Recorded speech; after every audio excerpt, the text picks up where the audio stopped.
கடந்த சில நாட்களுக்கு முன்னால் வந்து இங்கே வந்து உதவி பொறியாளர்களாக இருந்த 300 பேர் வந்து செயற்பொறியாளர்களாக ப்ரொமோஷன் செய்யப்பட்டோம். ஸோ இப்போ இது வந்து ரொம்ப நாள் பல வருடங்கள் 15 வருடங்களுக்கு மேலே காத்திருந்த ஒரு ப்ரொமோஷன் அது. ஸோ அது வந்து உடனடியாக ஏன்னா நம்மளுடைய முதல்வர் விஜய் அவர்கள் தலைமையிலான அரசு முதல்வருடைய உத்தரவின் பேரில் எங்கெங்கெல்லாம் வந்து ஊழியர்களுக்கு என்னென்ன இதெல்லாம் வந்து பெண்டிங் இருக்கோ அதெல்லாம் உடனடியாக நிவர்த்தி செய்யும் பணிகளை முடுக்கி விட்டுள்ளார்.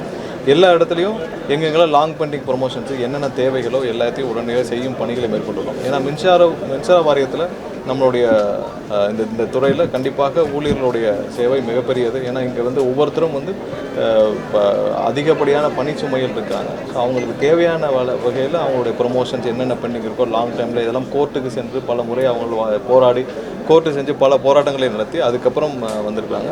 ஸோ இதற்கு மேலும் தாமதிக்காமல் அவர்களுக்கு தேவையான ப்ரொமோஷன்ஸை உடனே கொடுக்கணும்னு சொன்னோம். இதே மாதிரி அடுத்தடுத்த கட்டத்திலையும் யாருக்கெல்லாம் எந்தெந்த கிரேடுக்கெல்லாம் வந்து பெண்டிங் ப்ரொமோஷன்ஸ் இருக்குது இல்லை பெண்டிங்காக இருக்கோ அதெல்லாம் உடனடியாக செய்யும் பணிகள் மேற்கொள்ளப்பட்டது. அடுத்த கட்டமாக இந்த வருடம் நிறைய அதாவது குறைந்தபட்சம் 15,000 பேரையாவது வேலைக்கு எடுக்க வேண்டிய இடத்துல இருக்கும். ஏன்னா நம்ம ஆல்ரெடி வந்து 70,000 பேர் ஷார்ட்டேஜில் இருக்கும் இன்றைக்கி இருக்கிற சூழ்நிலையில். ஸோ அதில் முதல் கட்டமாக 15,000 பேராவது எடுக்க வேண்டிய கட்டாயத்தில் இருக்கிறோம். ஸோ அதற்கான ப்ரொப்போசலை தயார் செஞ்சிட்ருக்கோம். அதை முதல்வர் பார்த்து சரி பார்த்து அதுக்கப்புறம் முதல்வர் ஒப்புதல் பேரில் அடுத்த கட்டமாக அதையும் கொண்டு போய் நம்ம இந்த வருடம் வந்து 15,000 பேரையாவது பணியில் எடுக்கும் வேலைகளை செய்வோம். ஸோ ஒவ்வொரு இடத்துலையும் நம்ம மின்சார வாரியத்தை சீரமைக்கும் பணிகளை எல்லா கட்டத்திலையும் செஞ்சுட்டு வரோம். ஸோ எல்லா துறைகளிலும் அதில் இருக்க எல்லா டிபார்ட்மெண்ட்டையும் செஞ்சுட்டு வரோம். கண்டிப்பாக ஊழியர்களுக்கு தேவையான அனைத்தையும் அவங்களுக்கு என்னென்ன கிடைக்க வேண்டிய இதெல்லாம் வந்து நியாயமாக கிடைக்க வேண்டும். ஸோ அதையும் செய்து கொண்டு வருகிறோம். கண்டிப்பாக வர காலத்தில் அதே மாதிரி செய்வோம்.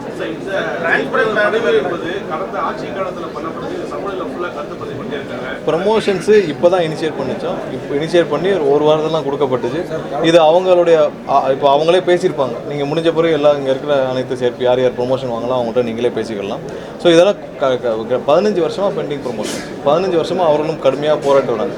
நாங்கள் ஆட்சிக்கு வந்த பிறகு நான் அமைச்சராக வந்த பிறகு என்னை வந்து அவங்க சங்கத்திலேருந்து சந்தித்த பிறகு அவங்களுடைய பெண்டிங் என்னென்னலாம் கோர்ட் ஆர்டர்ஸ் வாங்கினதெல்லாம் காட்டினாங்க. பல பேர் வந்து ரிட்டையர் ஆகிறதுக்கு ஒரு வாரம் ரிட்டையர்மெண்ட் இருக்குது, அதுக்குள்ளே எங்களுக்கு ப்ரொமோஷன் கிடைக்குமா, ஏன்னா 20 வருடத்துக்கு மேலே நான் ஒரே கிரேடில் இருக்கேன்னு வந்து சொன்னாங்க. ஸோ உடனடியாக பணிகளை முடக்கி விட்டோம்.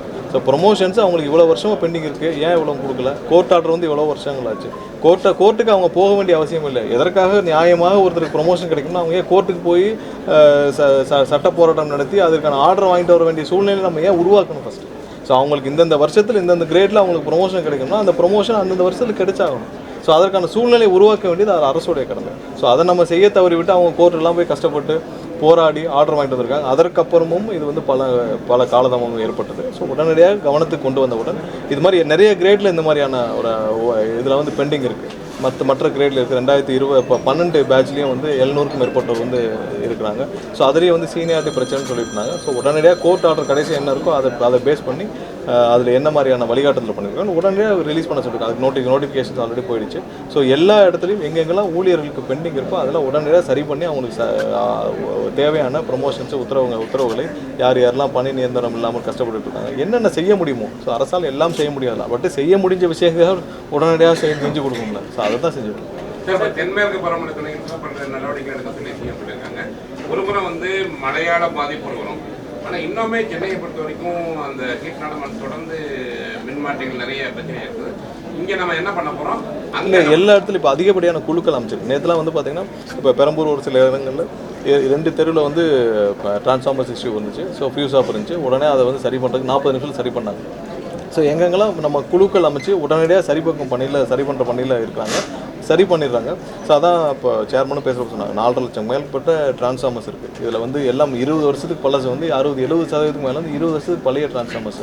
ஸோ அதில் பிரச்சனைகள் வரதான் செய்யும். அதை சரி பண்ணிகிட்டே தான் வரோம். ஸோ இதெல்லாம் அதுக்கு அடுத்து இல்லாமல் நமக்கு சப்ஸ்டேஷன்ஸ் நிறைய தேவைப்படும். ஸோ அந்த சப்ஸ்டேஷன்ஸ் எல்லாம் லோடு ஹேண்டில் பண்ண முடியாமல் இருக்குது. ஸோ அதில் அதிகப்படியான லோடு வந்தாலும் அதுலேயும் நிறைய ப்ராப்ளம், நிறைய இடத்துல லோ வோல்டேஜஸ் அதனால தான் ப்ராப்ளம். ஸோ இதையும் வந்து கணக்கெடுத்து வரோம். ஸோ இதெல்லாம் லாங் டேர்ம் ப்ராஜெக்ட்ஸாக எங்கெங்கெல்லாம் பெண்டிங் இருக்கோ அதில் உடனே முடிக்க சொல்கிறோம். எங்கெங்கெல்லாம் பாதி கமிஷன் ஆகிருக்கோ அதில் உடனே முடிக்க சொல்கிறோம். ஸோ இதுக்கும் பட்ஜெட்டிங் பண்ண வேண்டியிருக்கு.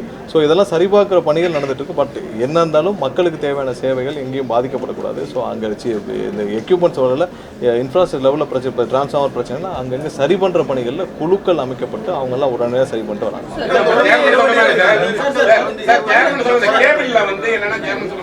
இங்க சென்னையில என்ன பெரிய பிரச்சனைனா நேற்றும் அதான் நிறைய இடத்துல தோண்டப்பட்ட இடத்துல வெட்டிருக்காங்க.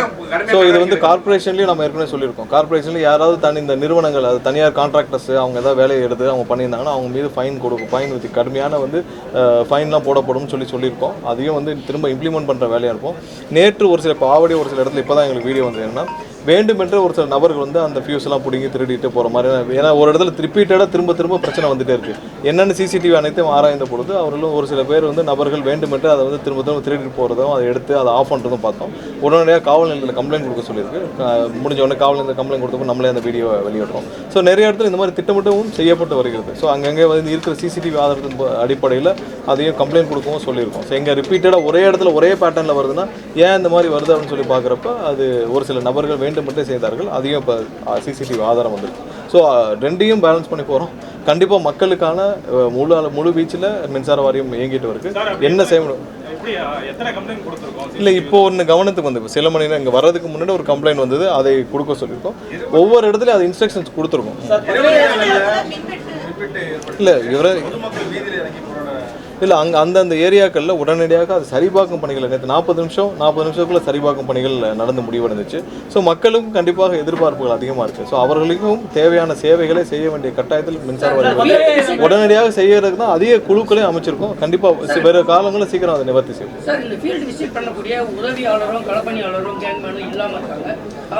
என்னன்னா இல்லை அதுக்கான இப்போ 5500 பேர் வந்து பெண்டிங்கில் இருக்குது. ஏற்கனவே அந்த கேங்மேன்ஸ் எடுத்தது இருக்குது. அதில் ஒரு சில விவகாரங்கள் நம்ம முடிவெடுக்க வேண்டிய கட்டாயத்தில் இருக்கும். சில வாரங்களில் உங்களுக்கான அனௌன்ஸ்மெண்ட் 15,000 பேர் இப்போ வேலைக்கு எடுக்க போகிறாங்க. எல்லாமே அரசு பணியாக எல்லாம் அரசு பணிகள் தான். தற்காலிக பணிகள்லாம் இல்லை. தற்காலிக பணிகளை எங்கேயுமே நம்ம அனௌன்ஸ்மெண்ட் எடுக்க வேண்டிய அவசியமே கிடையாது. எல்லாம் அரசு பணிகள் தான். கேங்மேன் விஷயத்தை நான் பெண்டிங் இருக்கிற விஷயத்தில் ஒரு சில வாரங்களில் நம்ம வந்து முதல்வர் நம்ம ஆலோசிச்சுட்டு அதுக்கான முடிவு 70% லீக்கேஜ் ஸ்டாப் பண்ணதா சொன்னீங்க. இதனால வந்து கண்டிப்பாக இல்லை எல்லா இடத்துலையும் பார்த்தீங்கன்னா முதலாவது நம்ம அதில் ஐடென்டிஃபை பண்ணது வந்து டெண்டருடைய எஸ்டிமேஷன்ஸில் இருக்கிற லீக்கேஜ் தான். ஒரு டெண்டரில் நீங்கள் நார்மலாக போனீங்கன்னா இப்போ இந்த உதாரணத்துக்கு நம்ம டிரான்ஸ்ஃபார்மர் டெண்டர் எடுக்கலாம். டிரான்ஸ்ஃபார்மர் டெண்டர்ஸில் 8 லட்ச ரூபாய் மதிப்புள்ள டிரான்ஸ்ஃபார்மர்ஸ் 13 லட்ச ரூபானா நீங்கள் எவ்வளோ பர்சன்டேஜ் அந்த இதில் எஸ்டிமேஷன் வச்சுருக்காங்க. ஸோ ஒவ்வொரு டெண்டரும் நீங்கள் 1500 கோடி ரூபாய் மதிப்புள்ள டெண்டரில் 397 கோடி ரூபாய் ஊழல் நடந்திருக்கு, முறைகேடு நடந்திருக்கு, அரசுக்கு நஷ்டம் ஏற்பட்டிருக்குன்னு சொல்கிறோம். ஸோ இது எத்தனை பர்சன்டேஜ்? 30%, 35%. ஸோ இது மாதிரி எல்லா டெண்டர்லையும் இது மாதிரியான ஒரு பர்சன்டேஜ் ஒரு பஃபர் பர்சன்டேஜ் இருந்திருக்கு. ஸோ இந்த எஸ்டிமேஷனை நம்ம சரி பண்ணணும்னு நினைக்கிறோம். ஃபஸ்ட்டு வருஷத்துக்கு ஒரு 20,000 கோடி 30,000 கோடி டெண்டர் போச்சுன்னா அந்த விஷயத்தில் 30% 35% ஒரு பஃபர் பர்சன்டேஜ் இருக்குன்னா அந்த பர்சன்டேஜ் அந்த எஸ்டிமேஷனில் நடக்கிற தவறு தான். முதல்ல எஸ்டிமேஷன் சரி பண்ணணும். அதுக்கப்புறம் தேவையில்லாமல் நிறைய கான்ட்ராக்டர்ஸ் உள்ளே இருந்தாங்க, அவங்களெல்லாம் சரி பார்க்குற பண்ணியிருக்கோம். எங்கெங்கெல்லாம் உண்மையிலே கோல் தேவையா இம்போர்ட் தேவையா இல்லை யார் எவ்வளோ சப்ளை பண்ணுறாங்க அதெல்லாம் வேலிடேட் பண்ணிகிட்டு இருக்கோம். அடுத்ததாக வந்து சோலாரில் வந்து நிறைய அளவில் உள்ள வர அப்ளிகேஷன்ஸ்லேருந்து எல்லா ப்ராசஸிங்லேருந்தும் முறைகேடாக பணம் பெற்று வந்துட்டு இருக்கு. ஸோ அது வந்து ஒவ்வொரு அப்ளிகேஷன்ஸுக்கும் என்ன எல்லாம் உள்ளே வரதே பெரிய வெளிப்படைத்தன்மை இல்லாமல் யார் அப்ளிகேஷன் கொடுக்குறா யாருக்கு கொடுக்குறாங்கன்னு ஒரு சில நபர்கள் அந்த சோலாரில் அவங்க வந்து எடுத்துக்கிட்டு அவங்களுக்கு கீழே வந்து நிறைய மற்றவங்கெல்லாம் அவங்க நேரடியாக வந்து சோலாரில் கமிஷன் அவங்க வந்து எடுக்க முடியாமல் ஒரு சில பேர் அவங்களே புரோக்கர்ஸ் மாதிரி இருந்து அவங்களுக்கு கீழே தான் அவங்க போய் பவர் அவங்க வந்து கனெக்டிவிட்டி கொடுக்க வேண்டிய அவசியம் இருக்குது. ஸோ இதெல்லாம் நம்ம கணக்கிடும் பணிகள் நடந்துகிட்டே வருது.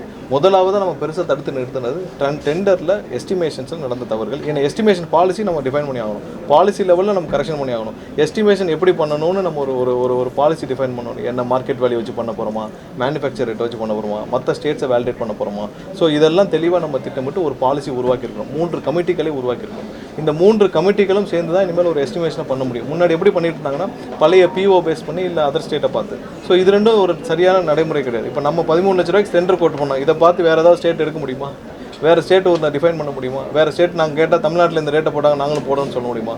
ஸோ நமக்கு ஒரு பொருளை வாங்க போகிறோம்னா நம்ம ஃபஸ்ட்டு இது வந்து ஒரு உற்பத்தியாளராக மேனுஃபேக்சரராக ஒரு எஸ்டிமேஷனும் அதுக்கப்புறம் வந்து மார்க்கெட் வேல்யூ இதெல்லாம் எல்லா ப்ராடக்ட்டும் மார்க்கெட்டில் இருக்குது. எல்லா தனியாரும் இதை வாங்கிட்டு இருக்காங்க. ஸோ அந்த மார்க்கெட்டில் என்ன ரேட் இருக்குது எப்படி இருக்குன்னு சொல்லி 4-5 வெண்டர்கிட்ட பேசி அது இல்லாமல் மற்ற ஸ்டேட் அசஸ்மெண்ட்ஸ்லாம் பண்ணி 3 தனி கமிட்டி அமைச்சு இதே மாதிரி அக்ராஸ் எல்லா துறைகள் எல்லா டிபார்ட்மெண்ட்லேயும் இதே மாதிரியான ஒரு டெண்டர் பாலிசி உருவாக்கணும் தான். எல்லா டெண்டர்ஸையும் கேன்சல் பண்ணிவிட்டு யார் எந்த டெண்டரையும் ஸ்டாப் பண்ணலை.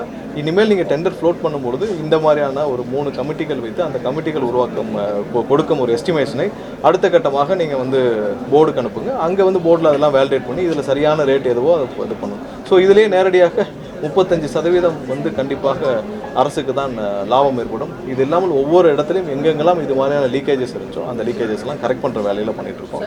ஊழியர்களுக்கு தேவையான விஷயத்தை செஞ்சுட்டு இருக்கோம். சார், ஏற்கனவே வந்து மதிப்பீடு அதிகமாக போட்டு வசூல் பண்ணியிருப்பாங்க. அதுக்கு உடனடியாக அந்த அதிகாரி மீது ஏதாவது நடவடிக்கை இல்லை, எங்கே ஐடென்டிஃபை பண்ண இடத்துல சட்டப்பூர்வமாக இப்போ சிபிஐயில் வழக்கு தொடுத்திருக்கு. அங்கே சிபிஐ விசாரணை வச்சிருக்கு. யார் யார் இதுக்கு துணைன்றாங்களோ அவங்க மீது வழக்கு தொடுக்கப்படும். ஸோ எங்கெங்கெல்லாம் இது வரைக்கும் ஐடென்டிஃபை பண்ணி ஆதாரப்பூர்வம் வந்திருக்கோ அதுக்கு நடந்து முடிஞ்சு ஒரு 4 வருஷம் முன்னாடி ப்ரொக்யூர்மெண்ட் பண்ணியிருப்பாங்க. ஸோ அதெல்லாம் இனி போய் வேலிடேட் பண்ண முடியுமான்னு தெரியல. பட் எதெல்லாம் கொண்டு வரப்பட்டுச்சோ எதெல்லாம் இவரில் இந்த முறைகளை ஐடென்டிஃபை பண்ண முடிச்சோ அதெல்லாம் வந்து விஜிலன்ஸுக்கு ரெஃபர் பண்ணுற வேலையில் போன வாரமே நிறைய விஷயங்கள் பண்ணியிருக்கோம். அமைக்கப்பட்டுச்சு. பாலிசி லெவல் அதுக்கும் ஒப்புதல் வாங்கி அமைக்கப்பட்டு இந்த இன்ஸ்ட்ரக்ஷன்ஸ் எல்லா டிபார்ட்மெண்ட்டுக்கும் நடைமுறைக்கு வந்துருச்சு. இந்த எல்லா டிபார்ட்மெண்ட் இப்போ அடுத்த வாரத்துலேருந்து ஃப்ளோட் ஆகிற எல்லா டெண்டரும் இந்த கமிட்டி அடிப்படையில் தான் வரும். ஒவ்வொரு டிபார்ட்மெண்ட்டுக்கும் இதே மாதிரியான கமிட்டி ஃபார்ம் பண்ணிடுவோம். ஏன்னா டெக்னிக்கல் இவங்க இப்போ டிரான்ஸ்மிஷனுக்கு வேறு மாதிரி இருப்பாங்க, சோலாருக்கு வேறு மாதிரியான நாலேஜ் இருக்கும். ஸோ ஒவ்வொரு டிபார்ட்மெண்ட்டுக்கு இது மாதிரி கமிட்டி அமைக்கப்பட்டு அவங்க வேலிடேஷன் பண்ணுவாங்க. சோலார் பொறுத்த வரைக்கும் ஏன்னா ஒரு விஷயம் இருந்தது, அந்த சோலார் போடும்போதே குறிப்பிட்ட பர்சன்டேஜ் கொடுக்கணும் போயிட்டு இருந்தாங்க. அதுக்கு அந்த அளவுக்கு அதே மாதிரி கவர்மெண்ட் இருக்கக்கூடிய கவர்மெண்ட் செக்டர் இவ்வளவு தூரம் வெளிப்படையா பேசுனதுக்கு ரொம்ப சந்தோஷம். ஏன்னா சோலார் கொடுக்குறப்ப இவ்வளவு பர்சன்டேஜ் கூட கேட்டுட்டு இருந்தாங்கன்னு சொன்னீங்க. ரொம்ப சந்தோஷம். ஏன்னா வெளிப்படையா சொல்லியிருக்கீங்க. ஸோ அதெல்லாம் நிறுத்துறதுக்காக தான் இப்போ என்ன பண்ணியிருக்கோம்னா இனிமேல் சோலார் வந்து கண்டிப்பாக வந்து நம்ம வெப்சைட்டில் வெளிப்படையாக யார் வேணாலும் அப்ளை பண்ணலாம். ஸோ அந்த வெப்சைட் ஒரு சில நாட்களில் அது டெஸ்டிங் ப்ராசஸ் இருக்குது, நம்ம லான்ச் பண்ணிவிடுவோம். யார் வேணாலும் வாங்கலாம். இதுக்கு முன்னாடி யாரெல்லாம் எடுத்திருக்காங்களோ அதோட லோட் ஃப்ளோ ஸ்டடியை நம்ம எடுத்துட்டோம். யாரெல்லாம் எங்கெங்கெல்லாம் வந்து அதிகமாக வந்து பிளாக் பண்ணிவிட்டு அவங்க வந்து இன்னும் மற்ற சின்ன சின்ன வெண்டர்ஸ்க்கு விற்கிற பணிகள் இருக்காங்களோ அதெல்லாம் நம்ம கணக்கிடும் பணிகள் நடந்துகிட்டு இருக்குது. ஸோ எங்கெங்கெல்லாம் சும்மா பிளாக் பண்ணி வச்சுட்டு அவர்களே வந்து நடுவில் ஒரு மிடில் மேனாக இருந்து செயல்பட்டுருக்காங்களோ அது அனைத்தும் கணக்கிடும் பணிகள் நடந்துகிட்டு இருக்குது.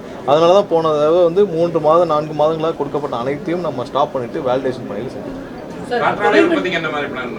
இல்லை, காற்றாலையை விட சோலாரில் தான் அதிகமான அப்ளிகேஷன்ஸ். அவ்வளோ எல்லாத்துக்கும் ஒரே ப்ராசஸ் தான். இது மாதிரி அப்ளிகேஷன்ஸ் வரும். அப்ளிகேஷன் அவங்க வந்து உள்ளே வந்த பிறகு ஃபீல்டு ஸ்டடி பண்ணுவாங்க. யாருக்கும் எந்த நடுவில் எந்த புரோக்கரையோ இல்லை எந்த மிடில் மேனையோ சந்திக்க வேண்டிய அவசியம் இல்லை. கண்டிப்பாக அவர்கள் வெளிப்படைத்தன்மையோட அந்த வெப்சைட்டில் பழைய நடைமுறைகள் எல்லாமே எல்லா பழைய நடைமுறைகள் அதான் நம்ம அப்போ டெண்டர் பாலிசிலே நீங்கள் பழைய பாலிசிலாம் இது பண்ணணும். நம்ம 35% பஃபரோட தான் பண்ணணும். அதனால் பழைய நடைமுறைகள் எதுவுமே இல்லை. அனைத்தும் பாலிசி லெவல் டெசிஷன்ஸ் தான். அதனால தான் தொடர்ந்து ரிவ்யூ பண்ணிகிட்டே வரோம். எல்லா இடத்துலையும் வந்து கீழே எங்கள் பாலிசி லெவலில் நிறைய மாற்றங்கள் செஞ்ச பிறகு தான் நம்ம அடுத்த வேலைகளை செய்ய முடியும். அதனால் அந்த முடிவுகள் இன்னும் ஒரு சில நாட்கள் எல்லா லெவலுமே இம்ப்ளிமெண்டேஷன்ஸ் வந்துடும்.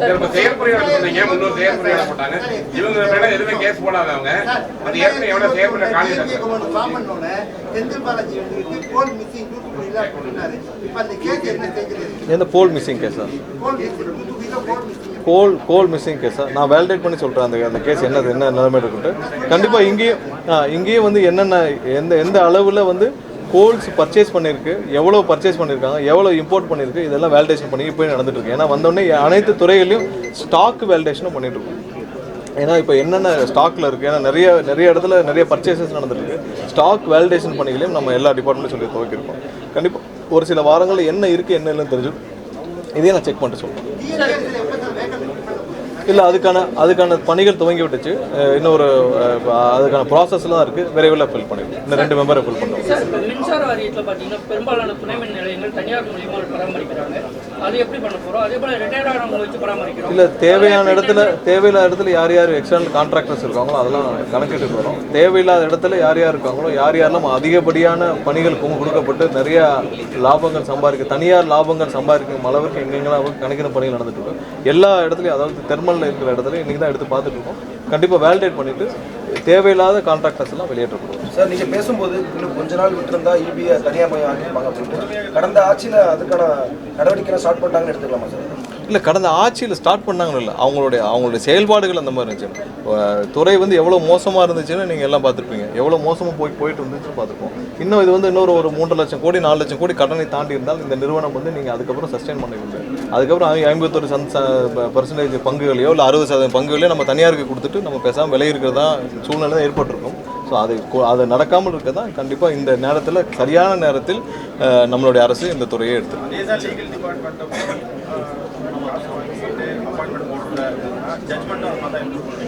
இல்லை, ஜட்ஜ்மெண்ட்டை பற்றி சொல்லலை. நான் வந்து இந்த ஒரு கேஸ் நடக்கிற நடைமுறை சொல்கிறேன். ஒரு நீதிபதி கரெக்டாக ஒரு நீதிமன்றத்தை நடத்த வேண்டும் என்றால் அதற்கு இல்லை அதற்கு இல்லை இது ஒரு நீதிமன்றத்தில் நீதிபதி சரியாக வந்து ஒரு நீதிமன்றத்தை நடத்த வேண்டும் என்றால் கண்டிப்பாக அவர்களுக்கு பெரிய உதவியாக அரசு வழக்கறிஞர்களுக்கு வேண்டும். ஸோ அது முறையாக மெரிட்டோரியஸ் பேட்டில் கரெக்டாக வந்து அதுக்கு தகுதியான நபர்கள் அங்கே நியமிக்கப்பட வேண்டும்.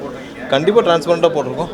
கண்டிப்பாக சரியான வகையில் அரசுக்கு தேவையான அரசுக்கு நீதிமன்றத்துக்கு தேவையான வேலைகளை அவர்கள் துரிதமாக செய்தால் போதும். சார், இந்த 300 பேர் அப்பாயின்மெண்ட் போட்டது கோர்ட் ஜட்ஜ்மெண்ட் எப்போ வந்துச்சு? இந்த ப்ராசஸிங் எப்போ ஸ்டார்ட் பண்ணீங்க? இல்லை அவங்க பல கட்டங்களாக ஆர்டர் வாங்கி வச்சுருக்காங்க.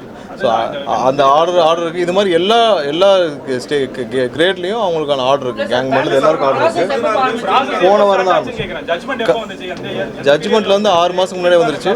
போன வாரம் தான் ப்ரொமோஷன் ப்ராசஸ் ஸ்டார்ட் பண்ணோம். அதற்கு தேவையான மின்சாரம் இருக்குது. இதில் ஃபால்ட்டுனால இல்லை தேவையில்லை. அதாவது எப்படின்னா ஒவ்வொரு நாளும் நம்மளுடைய சர்ப்ளஸ் பவரை சேல் பண்ணிட்டு வரோம். இப்போ சென்ட்ரல் கிரிட்ல சர்ப்ளஸ் பவரை சேல் பண்ணிட்டு வரோம். இப்போ நம்ம அதனால் நம்ம வந்து எங்கேயும் அதுக்கான தரவுகளையும் நம்ம வெளியிடுறோம். எவ்வளோ பவர் வந்து லாஸ்ட் மந்த் சேல் பண்ணி ஒவ்வொரு மாதமும் எவ்வளோ சேல் பண்ணிருக்கோம்னு சொல்லிட்டு நமக்கு வந்து மின்சாரம் தட்டுப்பாடு இல்லை. ஆனால் அங்கங்கே நமக்கு ஃபெயிலியர்ஸ்னால ப்ராப்ளம், எக்யூப்மெண்ட் ஃபெயிலியர்ஸ்னால ப்ராப்ளம். மின்சார தட்டுப்பாடு இல்லை, பவர் வந்து நமக்கு எக்ஸஸாக இருக்குது. அதில் எவ்வளோ இருக்கோ அதை நம்ம சேல் பண்ணிட்டு வரோம். ஸோ அதனால் ஒரு சில ரெவன்யூலாம் வந்திருக்கு. ஸோ அதனால் இதில் வந்து ஹியூமன் மிஸ்டேக் இல்லை, எக்யூப்மெண்ட் மிஸ்டேக்.